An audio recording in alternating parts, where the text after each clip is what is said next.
Hello friend, welcome back to my channel অগোছালো মুনমুন। আমার ব্লগে তোমাদেরকে আরও একবার ওয়েলকাম। তোমরা সবাই কেমন আছো? আশা করছি সবাই ভালো আছো, আর আমিও খুব ভালো আছি। আমার ব্লগে বড়োদেরকে জানাই অনেক অনেক প্রণাম, আর ছোটোদেরকে জানাই অনেক অনেক ভালোবাসা। তো আজকে একটা অন্যরকম রেসিপি নিয়ে চলে এসেছি। তো কী রেসিপি নিয়ে এসেছি তো তোমরা দেখতে থাকো, দেখলেই বুঝে যাবে কী রেসিপি নিয়ে এসেছি। তো দেখো, তারপরে আমি বলছি যে আমি কী রেসিপি নিয়ে এসেছি। তো চলো তোমরা দেখতে থাকো।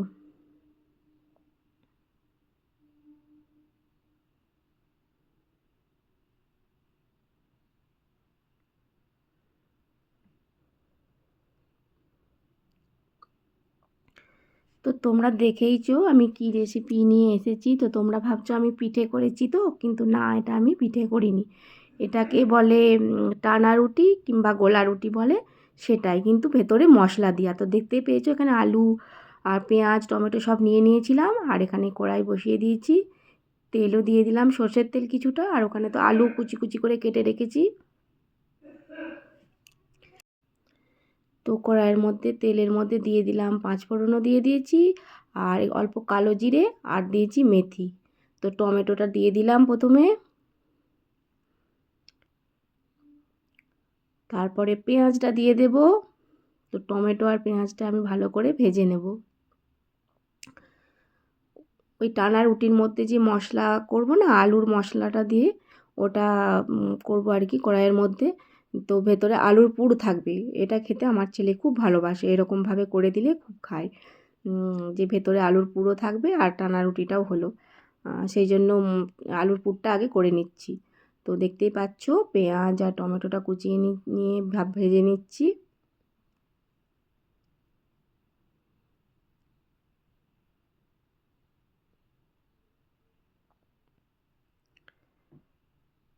তো দেখো,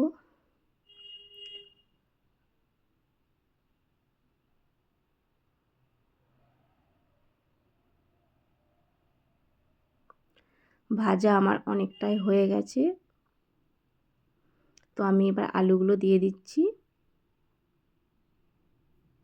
তোর মধ্যেই কিন্তু রসুন কোচানোও ছিল, একটু আদা কুড়াও ছিল।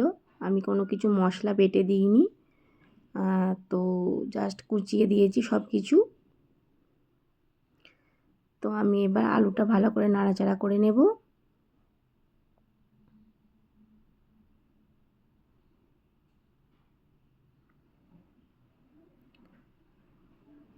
আলুটা দেখতেই পাচ্ছ ভালো করে নাড়াচাড়া করে নিচ্ছি।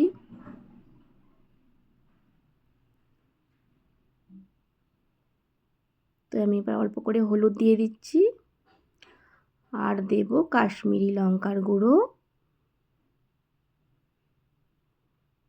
অল্প করে জিরে গুঁড়োও দিয়ে দিলাম, আর পরিমাণ মতো লবণ দিয়ে দিচ্ছি। দিয়ে ভালো করে আমি ভেজে নেব, কষিয়ে নিচ্ছি। তো দেখতেই পাচ্ছ ভাজা ভাজা প্রায় হয়েই গেছে। তো আমি এর মধ্যে সামান্য পরিমাণে কিন্তু জল দেব।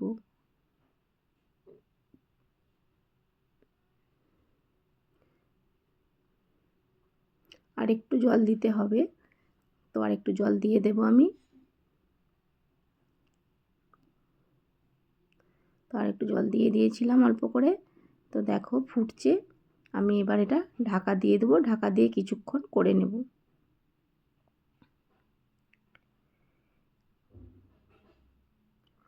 তো চলো ঢাকাটা খুলে এবার দেখি কতটা কি সেদ্ধ হলো। তো দেখো জলটা অনেকটাই শুকিয়ে গেছে।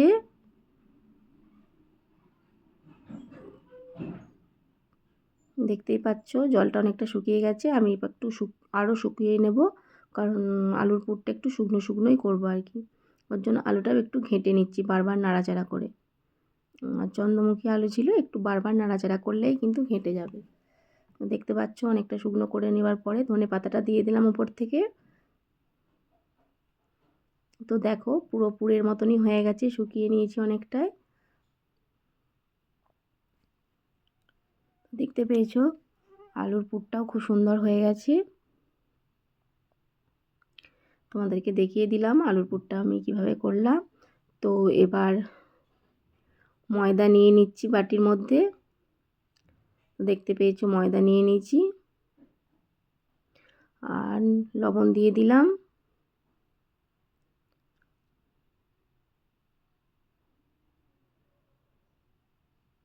আর কিছু দেবো না কিন্তু, ভালো করে একটু ভেঙে নিচ্ছি, নিয়ে আমি হাতে করে মেখে নিচ্ছি কিন্তু।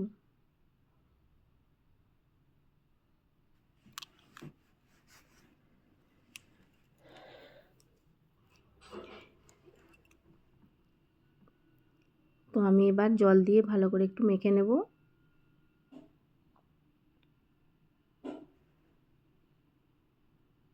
তো দেখো জল দিয়ে ভালো করে আমি মেখে নিচ্ছি। দেখো মাখা হয়ে গেছে, দেখতে পেয়েছো আমার রেডি হয়ে গেছে। ওইদিকে পুরো রেডি হয়ে গেছে, এদিকে ময়দাটাও মাখা রেডি হয়ে গেছে। পুরটাও দেখিয়ে দিলাম, আর এদিকে ময়দাটাও রেডি করে দিয়েছি, এদিকে তাওয়াও বসিয়ে দিয়েছি। তো তাওয়াতে মধ্যে আমি একটু অল্প করে হালকা তেল বুলিয়ে নিচ্ছি। হালকা করে তেল বুলিয়ে নিলাম। তো এবার ময়দাটা দিয়ে দিচ্ছি তাওয়ার পরে,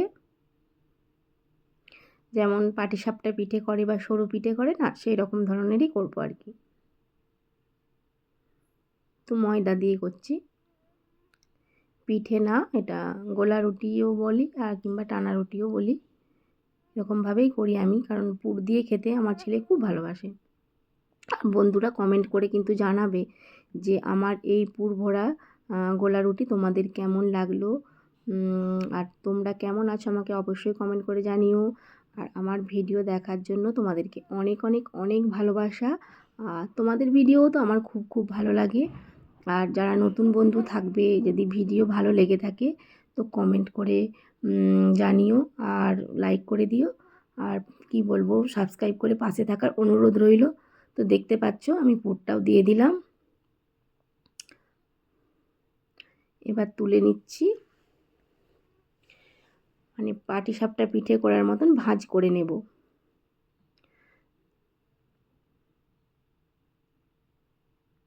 তো এক হাতে ক্যামেরা ধরে আছি, তো আর এক হাতে তাওয়াটা না ধরে তুলতে পারছিলাম না, ভাঁজটা করতে পারছিলাম না। সেই জন্য আবার ক্যামেরাটা রেখে এক হাতে ধরে ভাঁজটা করলাম। তোমাদেরকে ওটা আমি দেখাতে পারলাম না, তো বাকিগুলো দেখাবো। তো আমি এইভাবে আর বাকি টানা রুটিগুলো করে নেব। আর অল্প করে তেল দিয়ে কিন্তু আমি ভেজেও নিচ্ছি, হালকা করে সর্ষের তেল দিয়ে ভেজে নিচ্ছি, খেতে বেশ একটু মুখরোচক হবে আর কি। তো আমি আবারও ময়দাটা দিয়ে দিলাম, সেমভাবেই আমি করে নেব আবার।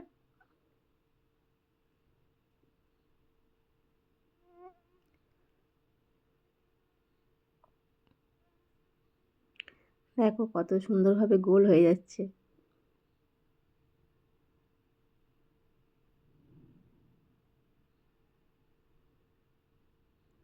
আর বন্ধুরা অতি অবশ্যই কিন্তু কমেন্ট করে জানিও আমার এই পুর ভরা গোলা রুটি কেমন তোমাদের লাগলো। আমি উপরের দিকটা পুরোটা প্রায় শুকোনোর পরেই তারপরে কিন্তু আলুর পুরটা দিচ্ছি। দেখো আবার আলুর পুরটা দিয়ে দিলাম।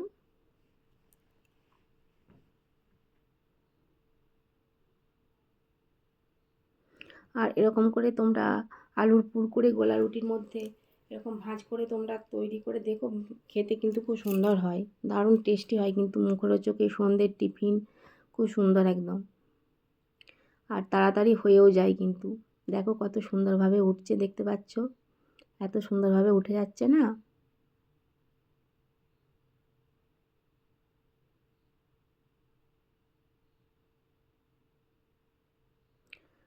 কত সুন্দর লাগছে, ভালো লাগছে কত, মনে হচ্ছে যেন পাটিসাপটা পিঠে। তো আমি একটু অল্প করে তেল দিয়ে আবারও ভেজে নিচ্ছি।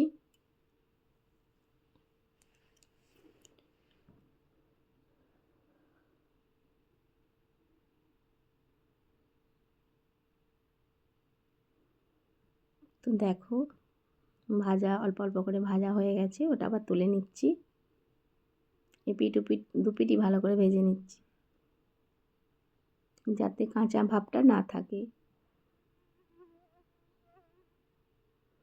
আমি তারপরেও আরেকটা করে নিয়েছিলাম, সেটা তোমাদেরকে দেখানো হয়নি, মানে যখন করছিলাম ভাজার সময় তোমাদেরকে দেখাচ্ছি। আসলে এক হাতে ক্যামেরা ধরে বারবার তাওয়াটা তো নড়ে যাচ্ছিলো, তাওয়াটা না ধরলে করা যাচ্ছিল না, সেই জন্য আর তোমাদেরকে দেখাতে পারিনি তখন। আর আবার করছি, দেখো সেমভাবেই। আর এত সুন্দরভাবে গোল হচ্ছিল না, আর উঠছিলও কত খুব সুন্দর করে, তোমরা দেখতেই পেলে এত সুন্দরভাবে উঠে যাচ্ছিল।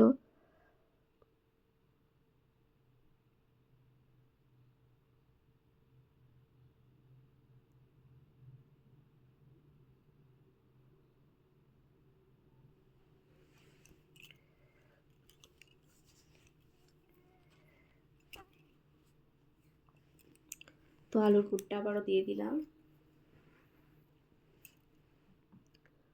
তো দেখো কত সুন্দরভাবে উঠে যাচ্ছে, হ্যাঁ দেখতে পেয়েছো?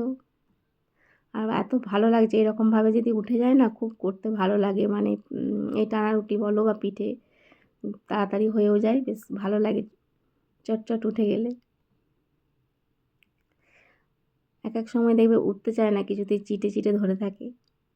আবার একটু তেল দিয়ে ভেজে নিয়েছি। তো দেখো আমার গোলা রুটিগুলো রেডি হয়ে গেছে, পুর ভরা গোলা রুটি, মানে আলুর পুর ভরা গোলা রুটি। তো দেখো কত সুন্দর লাগছে, আর খেতে তো দারুণ হয়েছিল, কি আর বলবো।